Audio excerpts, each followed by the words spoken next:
الوفاة فيه. في هذا اليوم بعون الله وتوفيق من الله تعالى. Terkadang في هذه الفرصة وجدت الموضوع ما يتعلق يعني fikih al-masir, fikih al-masir di Ramadan. Ini fikih yang berkenaan dengan yang kontemporer, zaman kekinian saja. Karena ya baca buku dan searching di internet, di website yang berdasarkan pemahaman tentang sunnah ini, dan Anda dapatkan beberapa hal. Dan kita mulai, kita biar antum tahu tentang fikih. Ini kita bicara tentang masih berhubungan dengan muftirah. Baik, yang di belakang kan Anda udah perhatikan azam ya, maksimum kan gimana coba? Tadi anak sengaja keluar untuk sekarang selesai dia ngobrol nih. Giliran anak kalau enggak di depan sini. Gantian. Mau ini apa mau gimana? Tapi dengar dulu. Gantian dulu. Ya. Baik. Sekarang kita bicara tentang fikih muamalah. Udah dulu Zam. Lu ngobrol nih. Maksud, antum ngobrolin apa? Fokus dulu, ya. Kan ini KBM sebenarnya, ya. Baik. Ya, lanjut tentang masalah fikih muamalah di Ramadan ini, ya. Istilahnya kontemporer. Tapi yang antum tahu tentang masalah fikih atau kontemporer apa? Kalau kita bicara tentang iftirat atau pembatal-pembatal, kayak kemarin kita sudah bicara tentang masalah ya jima atau hubungan badan ya di siang hari Ramadan itu membatalkan, termasuk turunannya itu mengeluarkan mani secara secara sengaja, dalam hal ini maaf ya, onani atau masturbasi ya, ini sengaja ini membatalkan. Terus makan dengan minum sengaja ya, ini membatalkan. Nah, terus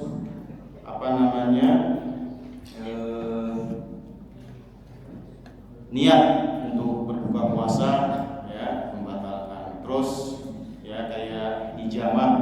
Nah, kemarin hijamah ini ada dua ya yang memang mendapat, kalau ada yang mengatakan hijamah untuk berbekam ini batal berdasarkan hadis ya afdalul hajimu wal mujum itu yang orang yang membekam dan berbekam itu batal. Tapi Anda sudah sampaikan dia ada di bab di usul fikih itu tentang nasi dan mansuh. Nah, hadis yang tadi Anda sebutkan itu hadisnya itu mansuh, dihapus dengan hadis yang terakhir, bahwasanya hadis yang dari Ibnu Abbas ya Rasulullah SAW berbekam ketika beliau berpuasa. Nah, hadis yang terakhir ini menjadi nasih untuk hadis yang sebelumnya, dibolehkan. Cuma memang untuk ihtiyat, untuk kehati-hatian bila berbekam atau hal-hal yang sifatnya ini bisa memudaratkan puasa, diakhirkan ya, untuk tidak dilakukan di siang hari, bisa dilakukan malam. Itu untuk ihtiyat. Nah, sekarang ada hal-hal yang sifatnya yang kita bicarakan di sini.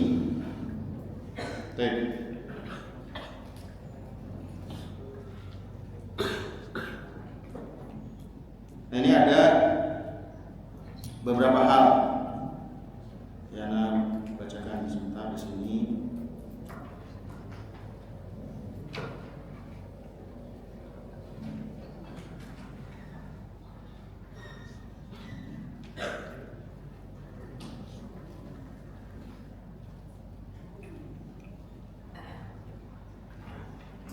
Baik, di sini ada Anda ngambil sedikit ya kitab yang bermazhab Syafi'iyah ya, karena kita masyarakatnya banyak menisbatkan kepada fikih Syafi'iyah. Salah satu dari kitab ya Matan Syuja dan juga ada Safinatun Najah ya, tapi Safinatun Najah ini kitab fikih ya yang digunakan oleh para Syafi'iyah.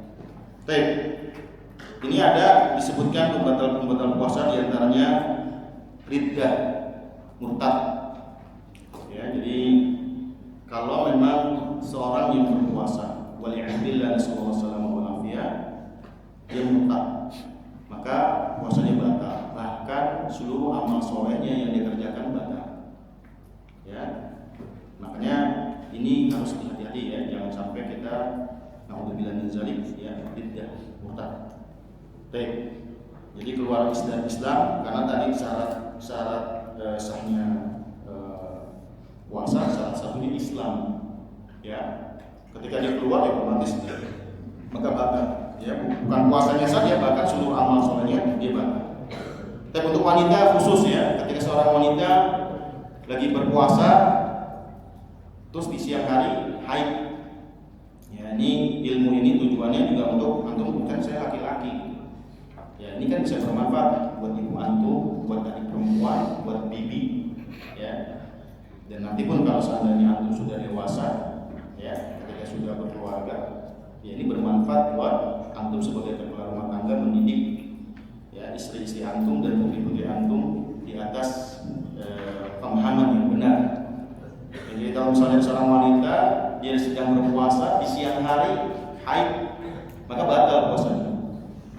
Ya, meskipun sisa tinggal 1 jam 2 jam, misalnya haidnya biasa kalau wanita itu haid itu ima di awal, ima di siang atau di akhir menjelang maghrib. Ya, nah biasanya mau menjelang maghrib suka ada kebiasaan wanita sebagian wanita. Nah, kalau misalnya jam 5, jam setengah 6, ketika dia haid, dia wajib membatalkan. Adapun sisa waktu sebelumnya yang dia insya Allah akan menerima, dia tidak akan menyanyiakan seorang. Ya, jadi dia wajib berbuka. Jadi jangan tanggung puasa tidak boleh. Ya, karena itulah ya untuk seorang wanita. Begitupun nifas yang melahirkan, yang nifas itu. Ketika dia nifas kelahiran, awalnya puasa. Dan yakin tidak ada jarang orang yang habis nifas terus tetap berpuasa, nggak kuat. Karena memang perjuangan ya, seorang wanita ketika melahirkan itu perjuangan. Ya, oleh karena itu pasti dia haus ya, dan butuh energi. Dan kemudian waliyadzubillah majnun, ya, junun. Ketika naudzubillah min zalik sama walafiat, dia ketika puasa ya kata penyakit junun. Nah, ini juga sama, ya, ini sama, ya, ini membatalkan. Nah, kemudian ya orang yang pingsan, ihma, ya, pingsan atau naudzubillah min zalik mabuk. Ya, ketika dia berpuasa, ya dia pingsan. Nah, kalau pingsannya sepanjang hari, dia berarti batal puasanya. Ya, kalau pas batal seperti ini, seperti haid segala macam, berarti dia wajib mengqadha hari yang ditinggalkan. Kalau haid atau nifas juga sama. Nah, kalau pingsan itu sama. Nah, gila pun sama. Kalau ternyata Allah berikan kesembuhan setelah Syawal, dia sembuh normal, dinyatakan sehat oleh dokter, berarti pun dia wajib mengganti ketika di posisinya sedang kondisi tidak sehat. Nah, kemudian ini ada beberapa kaidah atau bahasan tentang karena dari kitab Syarah Safidun Najah ya, ini ada kitab Nailur Roja. Ya, ini sekali lagi ini kitab bahasan-bahasan dari ulama Syafi'iyah. Ya. Di sini dikatakan masuknya sesuatu benda atau zat ke dalam bagian dalam tubuh melalui saluran terbuka. Ya. Contohnya adalah kalau seandainya ya kalau yang keluar misalnya adalah muntah yang disengaja. Ya, jadi yataqayya. Ada yang muntah karena memang dia nggak sengaja. Ya, misalnya maaf ya, ketika lagi di kelas atau di dalam ruangan dia mencium bau apa yang biasanya suka bikin muntah? AC. Terus apa lagi? Kentut. Bau kentut buat orang muntah nggak kan? Atau mau bilang misalnya ya ada bangkai tikus atau bangkai apa yang sudah busuk, itu kita ya, atau makanan yang disimpan kelamaan gitu ya, busuk itu jadi bau. Sampah yang dibiarkan itu ketika masuk dalam ruangan tiba-tiba langsung menyengat baunya. Nah kalau seperti ini alami muntah tiba-tiba karena mungkin sensitif sekali nyium langsung muntah begitu kan. Nah ini tidak membatalkan. Nah tapi pura-pura ya sengaja muntah-muntahin. Nah ini yang dikatakan batal. Jadi muntah yang disengaja. Nah kalau kayak gini dia apa? Dia wajib untuk mengqadha. Ya. Baik. Nah kemudian ada beberapa yang kita bicarakan tentang pembahasan puasa yang didengar oleh Imam Syafi'i ini tentang yang barang-barang. Baik, apa saja? Nah, di sini mereka tadi ya membahasnya tentang masuknya zat, benda atau air ke dalam tubuh melalui rongga terbuka yang disebut al-manfat al-maftuh.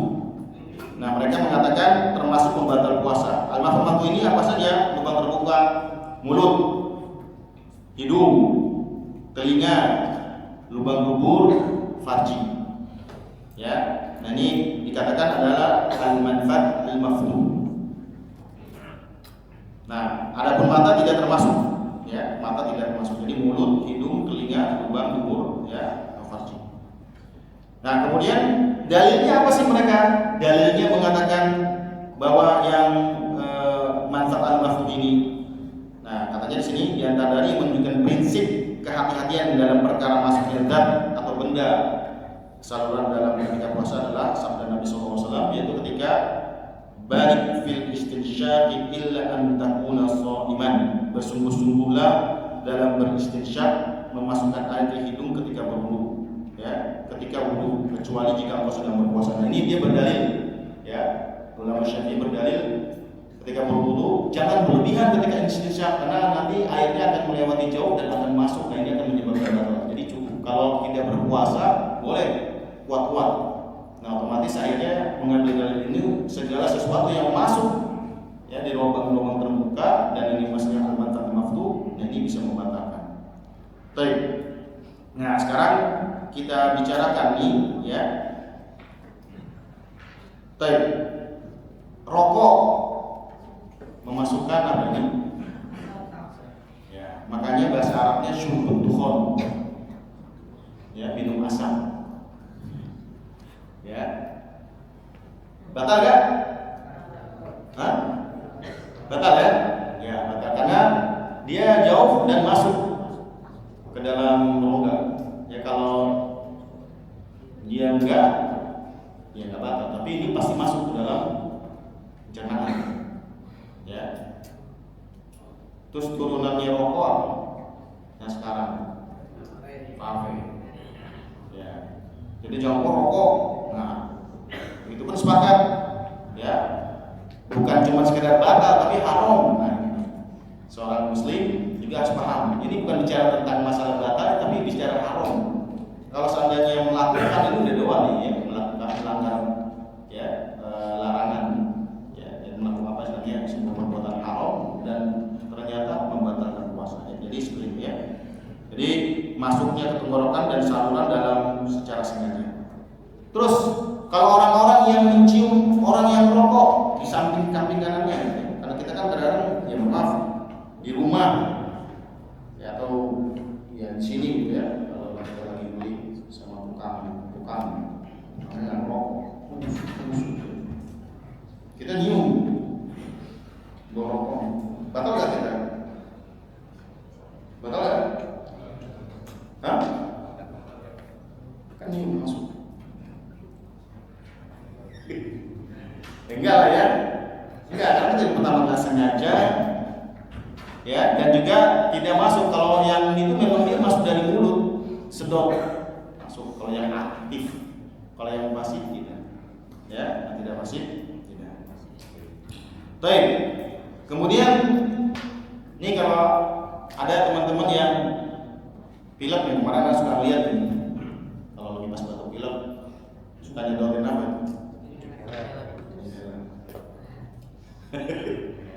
Gimana kalau puasa kita inhaler? Wow, disedot-sedot terakhir kali ya. Sekali. Gimana?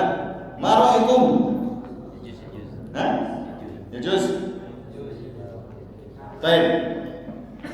Ya, di sini dikatakan obat yang digunakan dengan cara dihirup oleh penderita asma ya tadi ini ya.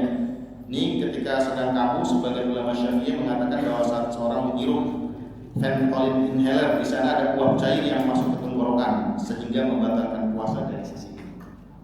Ya, ini dikatakan membatalkan. Namun pada praktik medisnya modern diuji apakah ada cairan partikel yang benar-benar masuk hingga ke dalam, perlu ditanyakan pada ahli.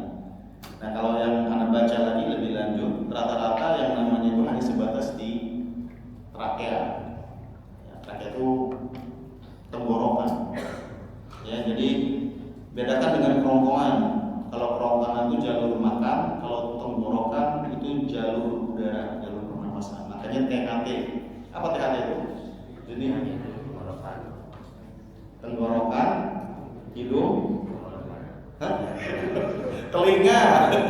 Telinga itu dan tenggorokan. Karena itu satu saluran pernapasan. Ya, nah kalau kerongkongan itu beda. Ya, kerongkongan jalur makan, kerongkongan. Ini tenggorokan. Nah itu cuma sampai trakeanya. Jadi orang-orang yang mengisap inhaler atau maaf yang asma, ya itu dia hanya sebatas sampai di trakeanya supaya si trakeanya itu dengan obat zat aktifnya itu melebar biar asupan oksigen udaranya bisa benar-benar masuk.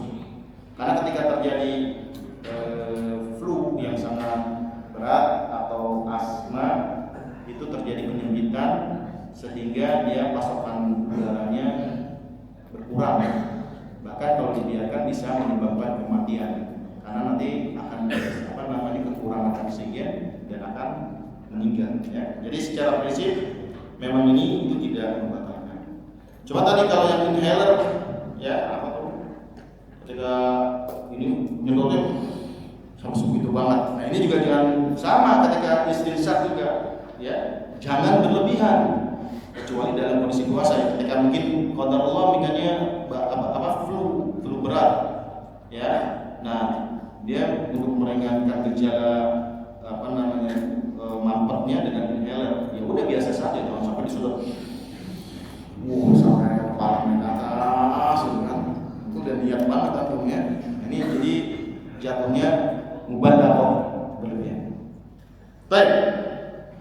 Kemudian ada yang namanya enema. Anda tahu nggak enema? Bukan enemi, bukan enema. Ada tahu nggak? Pernah dengar? Ini salah satu metode pengobatan.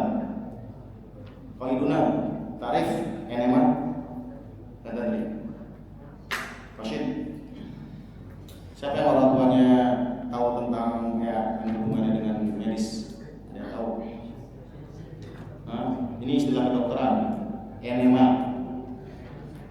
Enema itu memasukkan sebuah zat ya ke tubuh, ke usus besar yang kolon namanya. Jadi usus halus 12 jari ya, usus besar, kolon anus, itu belajar tentang biologi ya, anatomi tubuh.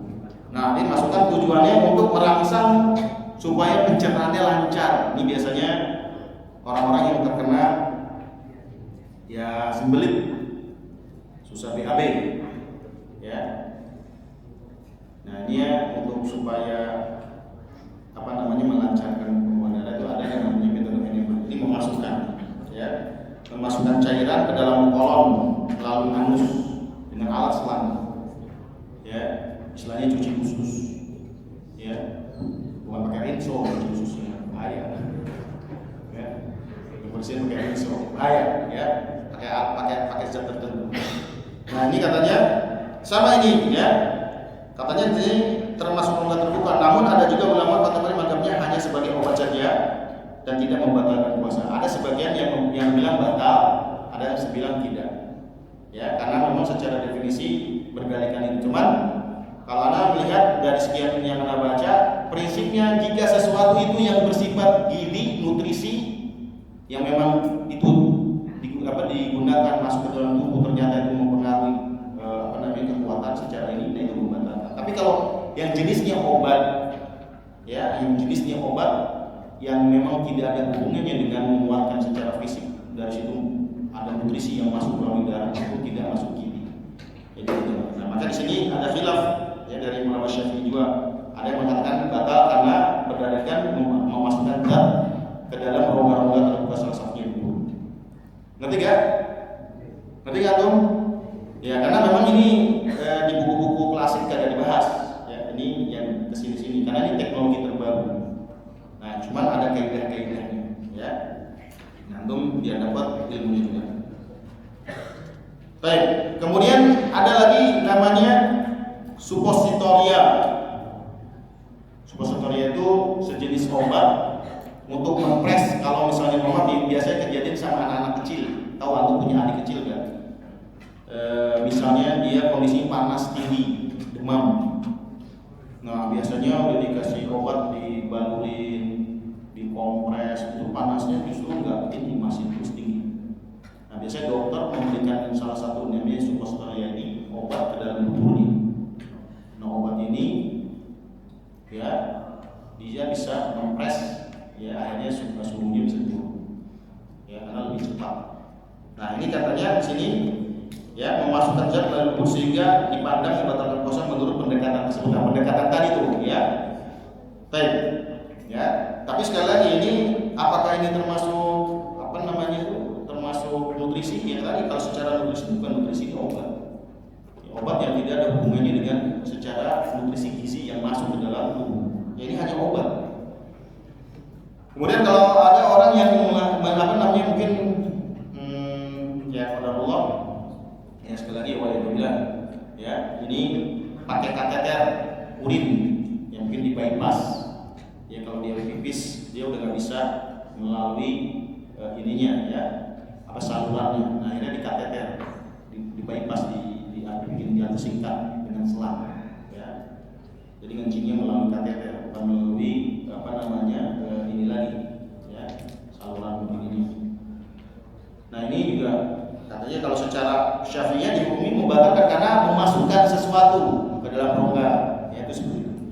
Ya, tapi sekali lagi ada yang merinci dan tidak menyamakan dengan makan atau minum, maka itu termasuk perkara yang diperselisihkan.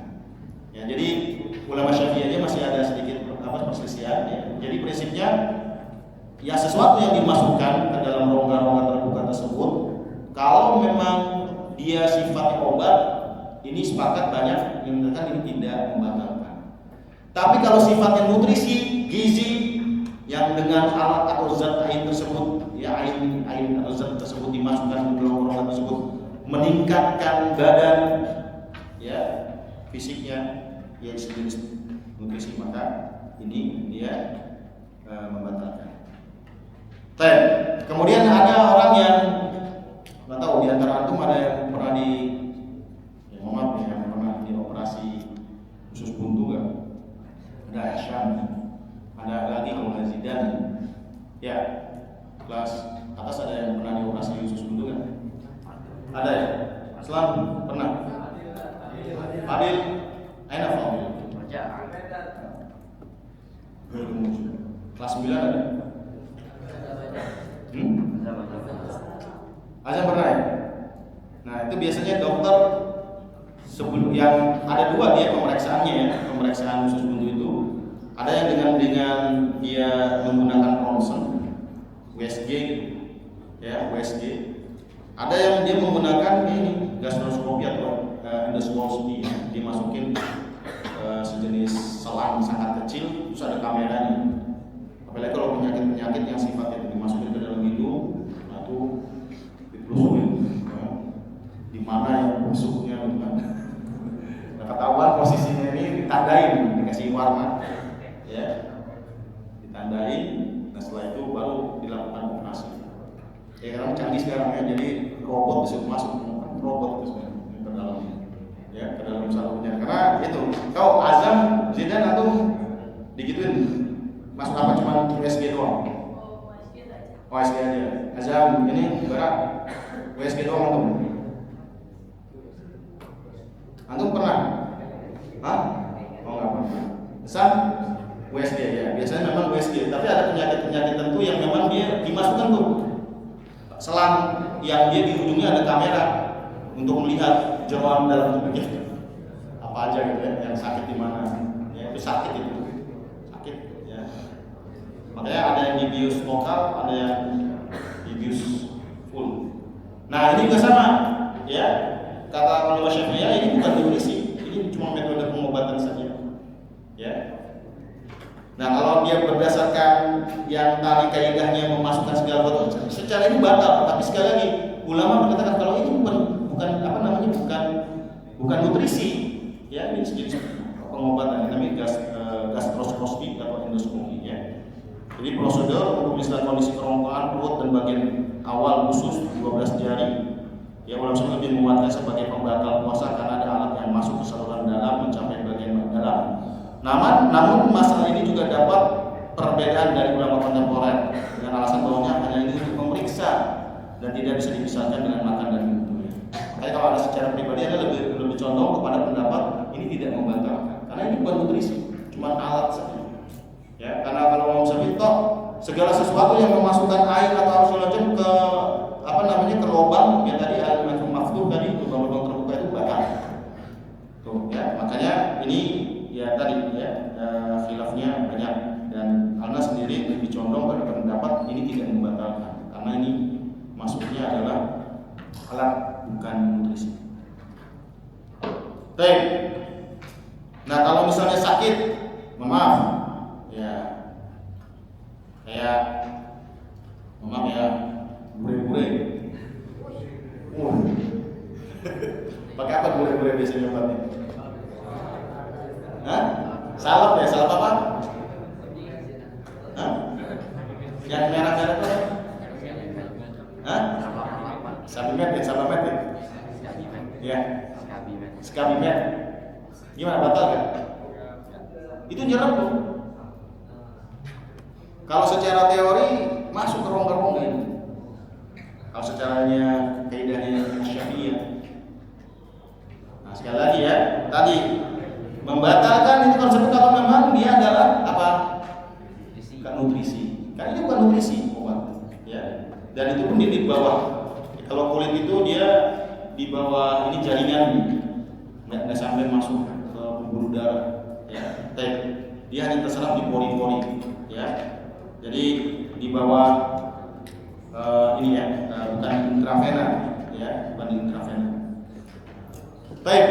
Nah, kita nih mencium wangi-wangian, parfum, batal nggak? Hah? Kan masuk. Nah, kalau secara kaidah tadi itu memasukkan zat atau segala macam, nah, sekali lagi, nah ini bukan nutrisi. Apakah kita makan parfum? Enggak. Ya, kalau makan parfum habis itu. Segala yang berbau-bau sabun dimakan, karena wangi gitu kan. Apa yang dimakan ya? Sekali lagi ya, jadi parfum, mencium parfum batal nggak? Enggak, ya. Nanti kalau kayak gitu nyium asap, ya naik motor, harus pakai masker, terus di sini ada yang bakar sampah pagi-pagi, nyium. Kalau misalnya kayak kapan, dari seperti itu, gimana? Ya. Baik, memakai celak, enggak, ya. Karena kalau secara kaidah itu masuk tuh, ya. Nah, celak, obat tetes mata, karena memang di mata ini dia ada saluran, ya, saluran yang bisa masuk ke sini. Ya, makanya kalau aku netesin obat suka ada pahit-pahit. Nah, gitu kan? Nah, makanya di sini katakan ini khilaf, ya. Nah, makanya kalau menghilangkan khilaf, ihtiyat, kalau kita mau memakaikan obat, mendingan obat jangan ketika puasa, ya. Meskipun ini secara ini dia bukan nutrisi karena ini obat. Cuman memang anak pernah gitu ngalamin ya. Ketika netesin obat tetes itu memang ada rasa pahit ke sini. Ya. Perasaan di obat apa di tetesin ke mata obat di tenggorokan ada rasa pahit. Ya. Karena memang ada saluran di mata kita. Ya, tenggorokan. Tidak. Jadi secara Syafi'iyah kalau Imam Syafi'i kalau ulama Syafi'iyah dikatakan di sini pendapat yang masyhur di Syafi'iyah ini mata bukan maftuh ya, jadi enggak ini masuk. Tidak. Tadi udah dibicarakan. Baik. Kemudian ya tadi tetes telinga, tetes mata itu mirip ya, tetes mata, tetes itu juga ada secara suntik, infus, injeksi, gimana? Vaksin. Hah?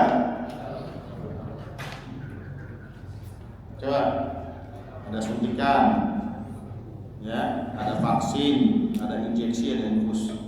Nah, gimana? Tadi ya.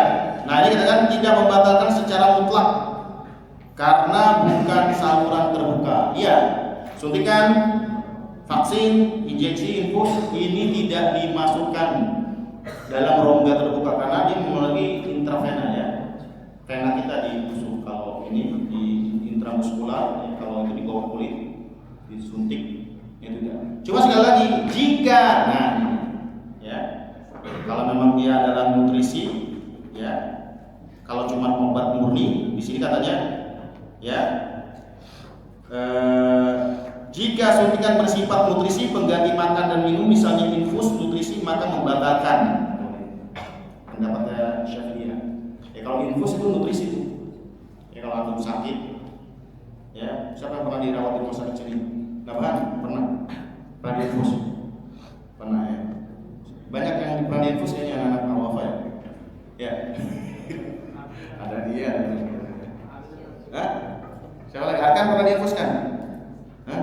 Pernah diinfus? Nah kalau diinfus kan apa namanya, ada yang botolnya itu netesin tuh. Ya, netesin. Ada cairan, biasanya kalau yang udah nggak bisa makan, jadi kalau orang sakit kenapa dia nggak boleh makan secara ini? Memang dia pertama nggak bisa makan, rasanya pahit segala macam dan sistemnya, makanya dia pakai infus. Ya itu sebenarnya jualan bisnisnya rumah sakit. Ya jualan infusnya satu botol tuh, ya makanya berapa infusan botol habis sekian, wah langsung dibayar sekian. Kan jadi ada dua, ya cairan apa namanya elektrolit, ya yang dimasukkan, nah itu jenis nutrisi, dan juga ada yang memang glukosa dimasukkan supaya tubuh itu segar. Makanya orang sakit dia nggak makan tapi segar karena memang dia makannya melalui pembuluh darah. Ya, jadi ini kalau kayak gini batal. Jadi kalau infus yang bersifat nutrisi batal ya, infus suntikan ya ini batal. Baik ya. Cuci darah, dialisis, batal gak? Hah? Cuci darah pakai agenso. Ya, cuci darah. Tahu cuci darah? Pernah lihat ada orang yang di cuci darah gak ada tahu? Atau ada saudaranya yang boleh bilang sama-sama. Pokoknya ini kita berlindung dari penyakit-penyakit ini ya. Dan tahu gak? Terus itu teman lihat, oh ya kakeknya ya deh, masalah ya. Oke, siapa mau? Gimana kondisinya? Udah selesai. Oh ini ya. Tapi ya ini kayak kemarin bapaknya Raihan juga ya, rahimahullah, bapaknya Raihan kemarin. Itu juga salah satunya gagal ginjal tuh. Ya gagal ginjal. Jadi kalau fungsi ginjal, makanya nih anak ngomong kepada antum nih, perhatikan, isma'u jalilan. Ada muhim. Ini muhim ya. Antum jangan malas-malas minum air putih. Makanya kenapa kalau pas puasa jangan minum yang warna-warna. Karena harus ngomong bahkan normal aja. Banyak orang-orang yang gagal ginjal, salah satunya penyebabnya dia tidak pernah minum air putih. Ya, sering dia minum yang warna-warna itu, minuman. Jarang minum air putih. Ya, ginjal itu dia fungsinya dalam sehari menyaring 2 juta liter darah kotor dibersihkan. Cuman bentuknya membantu ginjal supaya kerjanya nggak berat, minum air putih. Ya supaya darah kita tuh encer. Coba bayangkan kalau misalnya antum jarang minum air putih, wah langsung minum habis subhanallah. Ya, mumpung nggak puasa ya, ya silakan minum, nggak apa-apa. Yang mau minum. Itu Bilwarok siapa? Fahmi Salim, Mustaqim. Nah, berapa? Lah atau rasa ke ada ngomong tak lah. Nah, ini ada vendors yang jangan. Baik. Ya, tapi itu sebentar lagi kok. Ya, sebentar lagi. Makanya kalau ada waktu minum nggak dilarang, tapi kalau belajar itu lah malah larang. Karena ini belajar. Ya. Oke, ya. Kembali. Ini masalah ginjal ini ya antum harus pahami. Ya, dia fungsinya sangat berat. Nah kalau dia berat biasanya kurang cairan. kurang minum air putih, ingat ya, minum air putih, bukan cairan yang dalam arti. Kalau kita sering minum, Ustaz, minumnya apa? Teh pucuk, minum apa lagi tuh, just juice, pop ice, marjan, banyak beli yang ini teh apa tuh, teh apa namanya, teh semesta, teh apa lagi tuh yang muncul itu yang kalau aku minum jadi macan itu. Kalau aku minum jadi macan itu, kanker. Itu bahaya itu, hati-hati tuh, ya extra dose, ya. Antum minum terus itu ya, antum darahnya kental. Kalau kental ginjal itu bekerja keras, nyaring. Nah sekarang apa susah tinggal minum air putih, gratis tuh dibikinin Depok. Ya mau antum gua di luar juga oke, sengaja itu biar gratis minum, ya cukupi air. Ya, jangan sampai nanti aku yang naudzubillah min dzalik sama-sama umur produktif kena penyakit gagal ginjal. Ini udah banyak tuh anak-anak ini. Kenapa? Karena dia makan minumnya itu. Ya kalau udah kena, ya tadi nggak ada ginjal, spare part ginjal nggak dijual. Ya, kalau motor apanya rusak ada cadangannya, ada spare part cadangan. Kalau enggak, nah jadi kalau udah kena si fungsi ginjal rusak, nggak bisa nyaring darah dalam sehari 2 juta liter itu pakai alatnya kanan kiri ya saja. Apa satu kalau nggak salah ya. Tapi dia ada sedot ya, ada yang ngambil buat ini, nah terus dimasukin ke alat. Jadi alat itu sebagai ginjal raksasa. Kalau kita diciptakan Allah Subhanahu wa taala 2 ginjal di sini, cuma 2 saja gini. Tapi ini fungsinya subhanallah. Makanya kalau antum bersyukur, wa fi anfusikum afala tubsirun, antum akan menghargai nikmat yang Allah berikan kepada kita. Sini. Makanya jangan panas-panas minum ya. Nanti kalau antum kayak gitu, mohon maaf. Kalau udah parah seminggu sekali rasanya. Tuh, seminggu 2 kali. Ya kalau parah tuh seminggu udah 2 kali. Kalau udah parah. Kenapa? Kalau misalnya nggak dicuci darahnya itu dengan alat itu yang ditulis itu, ya akan ya parah sakitnya. Ya makanya banyak orang yang maaf meninggal salah satu penyebabnya adalah gagal ginjal.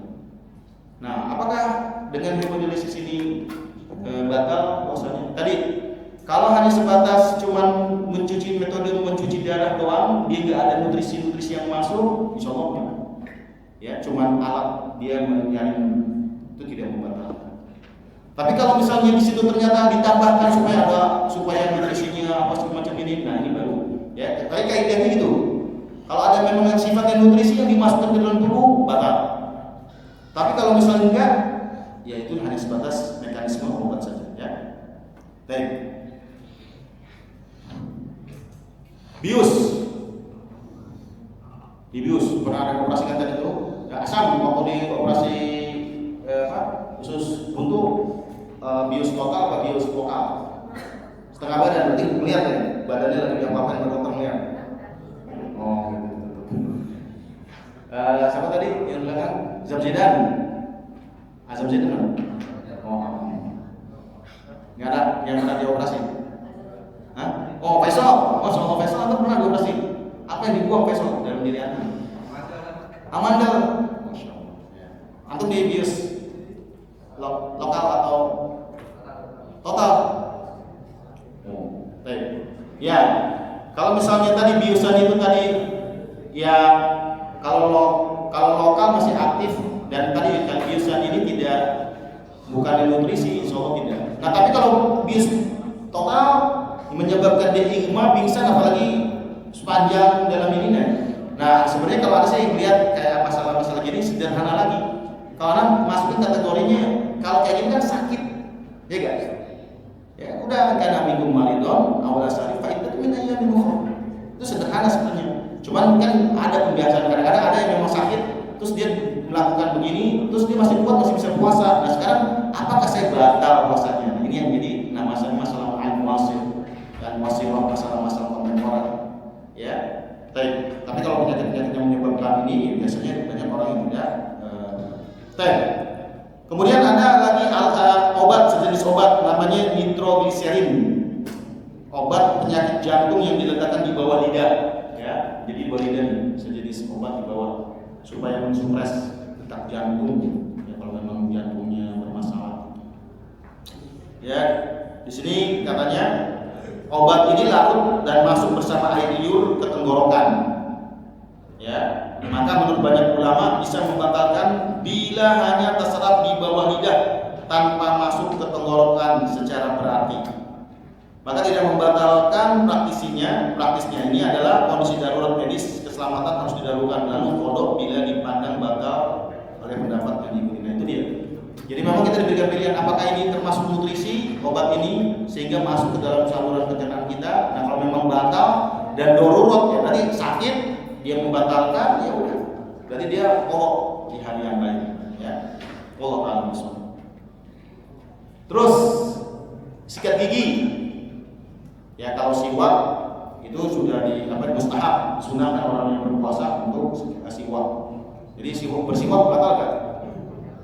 Hah? Siwak batal enggak? Nah, ya. Batal kapan? Kalau makan kayu siwaknya yang masih basah. Ya kan masih rasa-rasa kan? Kayaknya enak nih, diterusin gitu kan daripada lapar enggak ada makan kan siwak. Nah, ini batal kalau kita udah lihat makan kayu siwak. Ya, tapi kalau memang hanya sebatas membersihkan gigi enggak. Nah, terus ya zaman sekarang adanya sikat gigi. Ya. Sikat gigi dan odol. Batal enggak? Hah? Kan mencicipi rasa mint-mint itu dan rasa stroberi kan? Hah? Batal enggak? Ya. Tadi ya dikatakan tidak membatalkan selama tidak ada yang masuk ke tenggorokan. Artinya apa? Ketika antum sikat gigi dengan pasta gigi tadi rasa mint, rasa stroberi, rasa apa lagi sih selain stroberi? Anggur ya? Kodong, anak-anak antum. Anak-anak SD jangan-jangan. Masih ada yang nungguin kodomo? Ada? Hah? Enggak kan? Rata-rata kan soalnya cipta dia kan ya? Ya kan? Iya Pak. Aku nulis surat ya. Tapi kirimin pasta gigi odol apa? Rasa anggur apa kodomo? Aduh, masih anak-anak berarti ya. Enggak ada ya? Rasa-rata min, rata-rata ya. Min. Nah, kalau cuma hanya sebatas di mulut tidak masuk, insyaallah tidak. Kecuali antum niat untuk menelan odol. Odol seger nih. Tapi batal tuh. Ya, tapi kalau dia cuman buat ikhtiar, untuk ikhtiar lakukannya sebelum fajar. Jangan di siang hari. Khawatirnya ada yang tertelan. Ya, khawatir tertelan. Dan kita sudah paham, ya. Kalau orang yang berpuasa itu bau mulutnya di sisi Allah seperti apa? Ya, seperti itu. Ya, itu Allah mengatakan sungguh baunya mulut orang yang berpuasa itu adalah seperti misk, ya, minyak kasturi. Ya, memang pasti bau meskipun kita sudah sikat gigi di pagi hari sebelum ini pasti bau karena memang ada reaksi ketika mulut kosong dengan saluran pencernaan, lambung itu kan pasti ke atas. Ya, aku harus maklumi, jangan ingin kosong bau banget, jangan. Ya. Kayak gitu. Ya mas seperti itu. Ya. Baik. Jadi batal gak sikat gigi? Enggak ya. Baik. Terus kalau ibu-ibu yang kerjanya di dapur, tobah, chef, ya kan biasa kalau untuk mencicipi ibu-ibu biasanya ya, untuk mencicipi rasa biar nggak keasinan, berapa? Batal nggak? Ya, dia tes, batal nggak? Dia ngerasain, yang udah oke nih, batal nggak? Kenapa nggak batal besok? Oh, Masya Allah. Ya, tapi udah paham nih Faisalnya. Mudah-mudahan Faisal jadi ustadznya. Ya. Baik ya. Ya selama dia di rongga dan nggak ditelan, ya kan indera pengecap itu lidah, merasakan manis, asin, apalagi pahit, asam.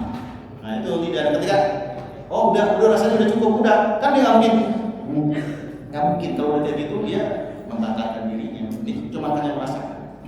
Ya jadi sama tuh hukumnya ketika sikat gigi dan juga ketika merasakan itu, mencicipi maksudnya merasakan Setelah itu dibuang lagi gitu ya. Jangan enak kalau lagi udah ternyata udah berbuka puasa.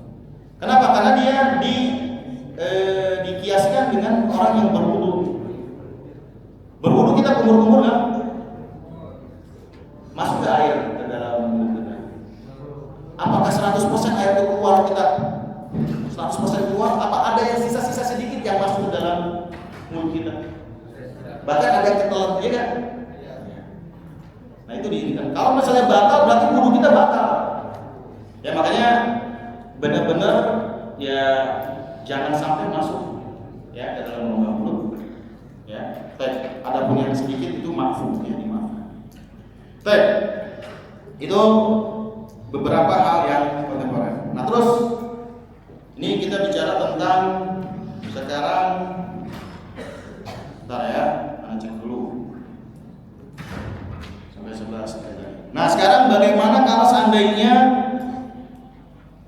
yang terjadi orang-orang yang tinggal di negeri yang bukan dilewati garis khatulistiwa.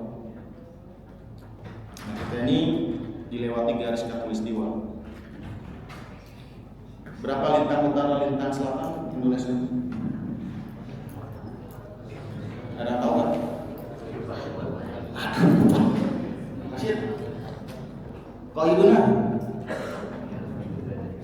Ilyas mana yang juara kemarin waktu WSM?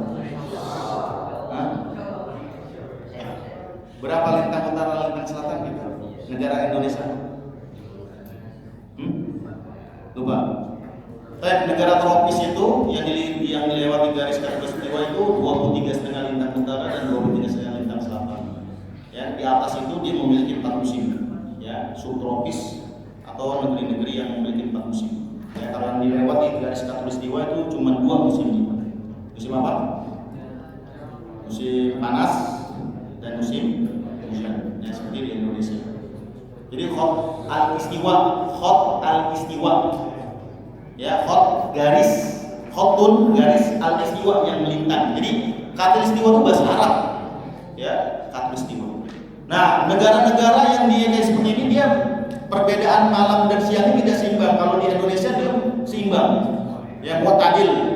Ya, 12 jam siang, 12 jam malam. Nah, kalau negara-negara yang di negeri-negeri itu mereka akan mengalami malam yang panjang atau siang yang pendek, atau siang yang sangat panjang atau malam yang sangat pendek ketika lagi musim-musim dingin. Jadi negara-negara Eropa. Nah, bagaimana kalau seandainya siangnya panjang lebih dari 12 jam? Bagaimana dia puasa? Atau malamnya panjang, siangnya sedikit. Ya, siangnya kadang-kadang cuma 4 jam, 5 jam, sisanya malam. Ada. Bagaimana puasanya? Kalau yang siangnya malam lebih dari 12 jam, misalnya 18 jam, 20 jam, bagaimana menurut antum puasanya? Coba, can anyone tell, have suggestion, any idea to explain about this issue? Tell us. What the country they have, this country they have differences between night and day.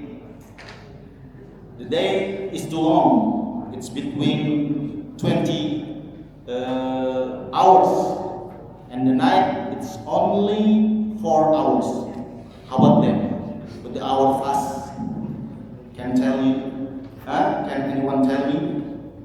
Gimana tuh orang yang puasa ternyata siangnya 20 jam, malamnya cuma 4 jam. Kalau di Indonesia 12 jam. Yang negara khatulistiwa itu cuma 12 jam, siangnya 12 jam, malamnya. Karena sekarang ada negara yang dia siangnya panjang, 20 jam, malamnya cuma 4 jam. Atau nanti kebalik, 4 jam siangnya, malamnya 20 jam. Atau nanti ada negara yang dia 6 bulan malam, 6 bulan siang. Baru tahu. Kemana aja? Main FF mulu sih. Baca ilmu pengetahuan, makanya baca di ilmu itu banyak. Yang main mobil FF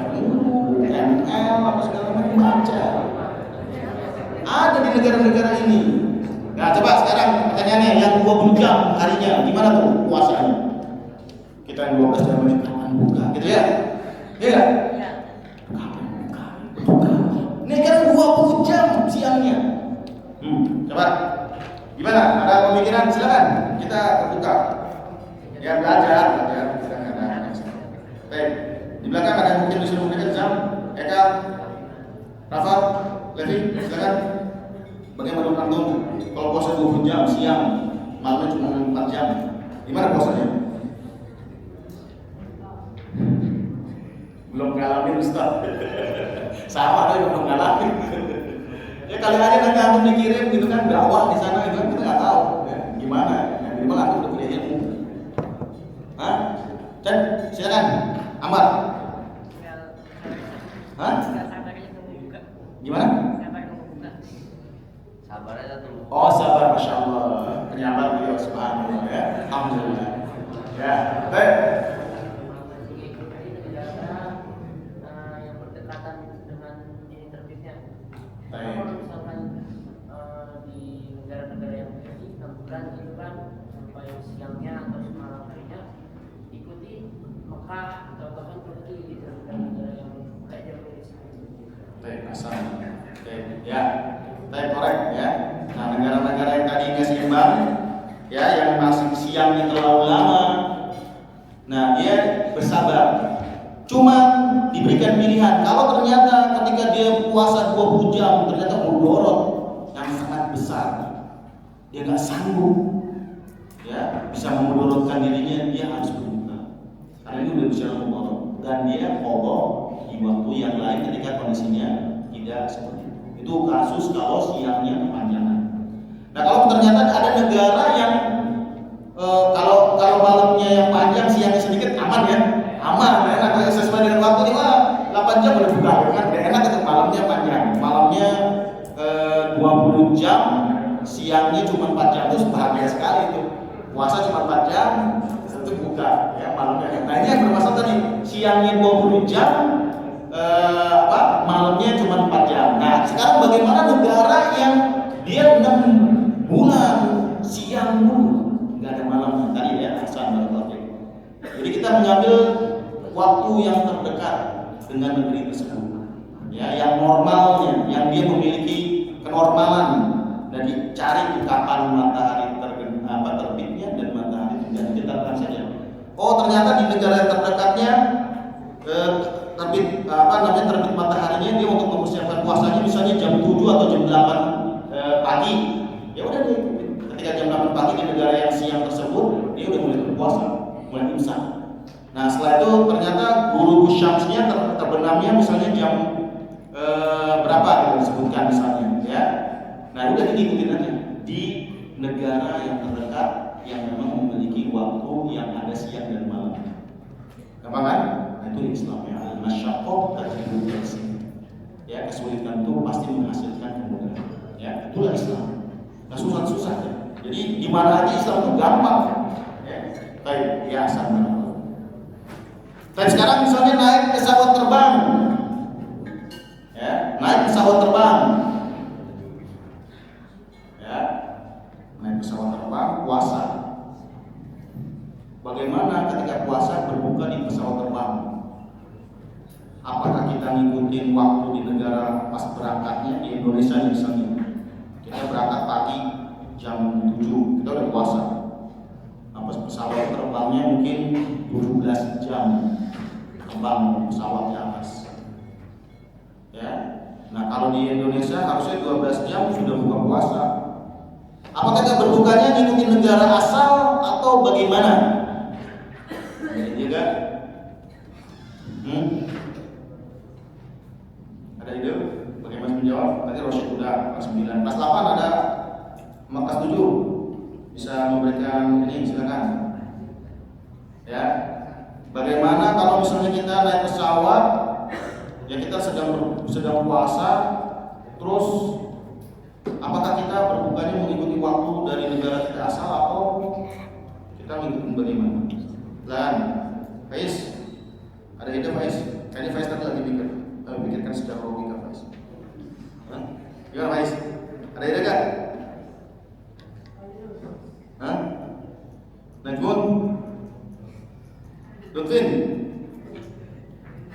Satria.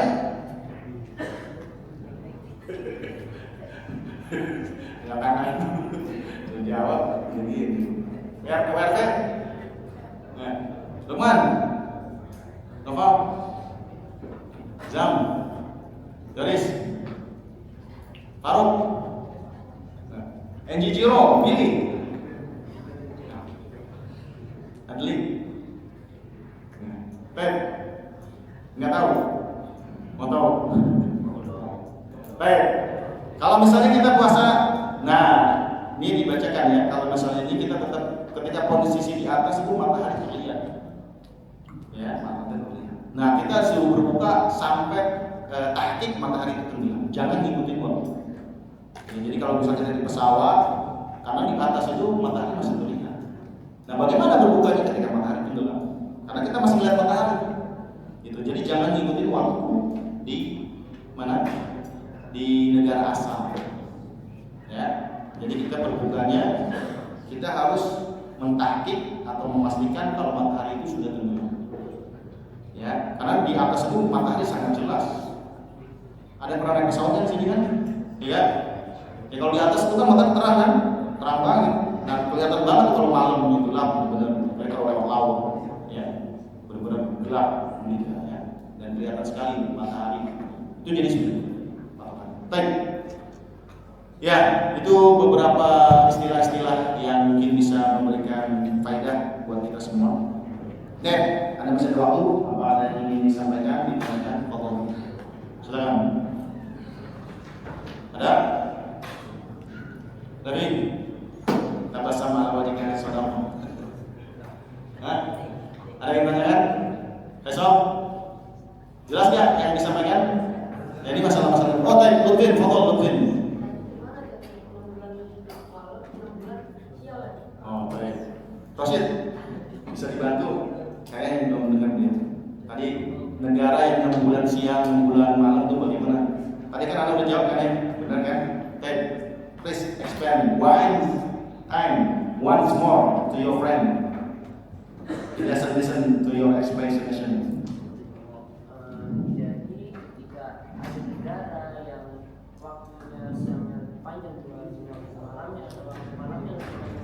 Waktu siangnya, maka negara tersebut jika orang itu mampu mengikuti, misal negara mana, Anda lupa pernah baca di negara di Eropa gitu ya, 20 jam berpuasa, 4 jam malamnya saja. Jika yang mampu ya silakan. Tapi karena Islam ini memiliki keringanan, maka ikuti negara yang dimana terbit mataharinya tuh nggak jauh gitu, mungkin negara tetangga atau sebelahnya, atau bahkan ketika jauh sekali kita mengikuti kiblat gitu lagi.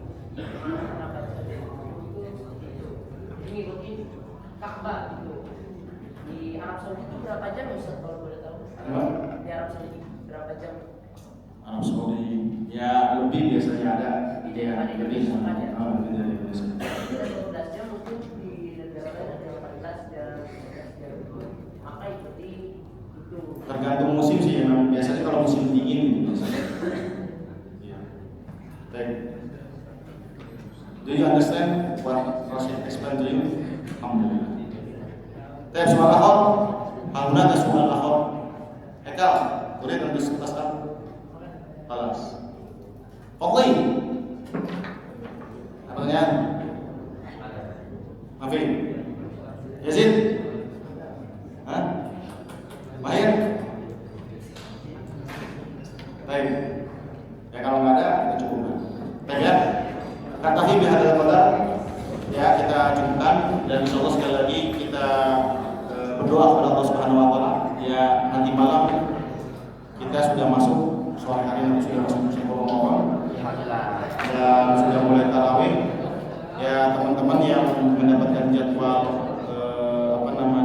aktivitas di Ramadan 1447 ini baik menjadi imam di UBK dan juga di mana di MBU. Dengarkan dulu, perhatikan belum selesai nih. Ya. Baik ya. Buat teman-teman yang punya amanah jadi imam di MBU dan di UBK, ya jalankan amanahnya. Ini salah satu bentuk